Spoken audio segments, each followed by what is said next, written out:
नमस्कार दोस्तों, मैं स्वागत करती हूं आपका अपने चैनल भारत ब्रेकिंग न्यूज में।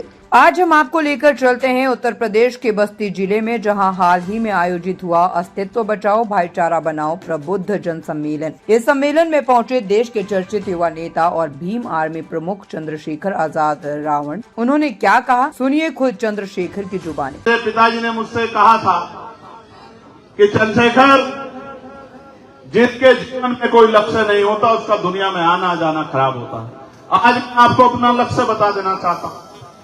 किसी का लक्ष्य होता है कि उसको प्रधानमंत्री बनना है, किसी का लक्ष्य होता है उसको मुख्यमंत्री बनना है, किसी का सांसद विधायक मंत्री बनना, किसी का IAS IPS बनना। और मेरा एक ही लक्ष्य है कि जब तक इस देश में समानता नहीं आती, जब तक इस देश के गरीब भूखे समाज को मान सम्मान का जीवन नहीं मिलता, जब तक इस देश में गरीब वर्ग पे और इस देश की महिला पे अन्याय अत्याचार नहीं रुकता, यानी कि जब तक संविधान का राज पूर्ण रूप से स्थापित नहीं होता, यानी कि जब तक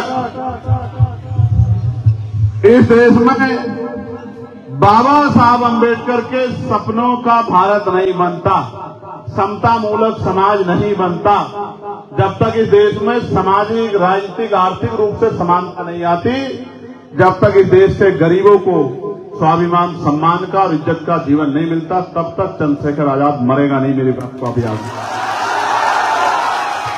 मेरे पिताजी ने मुझसे कहा था, चंद्रशेखर, जिसके जीवन में कोई लक्ष्य नहीं होता उसका दुनिया में आना जाना व्यर्थ होता है। मेरा लक्ष्य साफ है कि जब तक इस देश में समानता नहीं आ जाती, जब तक गरीबों, महिलाओं और कमजोर तबके के लोगों को मान सम्मान नहीं मिल जाता, तब तक मैं संघर्ष करता रहूंगा। ये सिर्फ एक भाषण नहीं था, ये ऐलान था उस युवा नेता का जो बाबा साहेब अम्बेडकर के सपनों को पूरा करने की कसम खाकर मैदान में उतरा है। कार्यक्रम में मौजूद हजारों लोगों ने तालियों और नारों के साथ चंद्रशेखर आजाद के विचारों का समर्थन किया। सम्मेलन का उद्देश्य था देश में बढ़ती असमानता, महिलाओं पर अत्याचार और गरीबों के हक को लेकर एक मजबूत आवाज खड़ी करना। भारत ब्रेकिंग न्यूज की टीम इस पूरे आयोजन में मौजूद रही और आपके लिए लाया है ये ग्राउंड रिपोर्ट। ऐसे ही ईमानदार और जमीनी खबरों के लिए जुड़े रहें भारत ब्रेकिंग न्यूज के साथ। जय भीम, जय संविधान।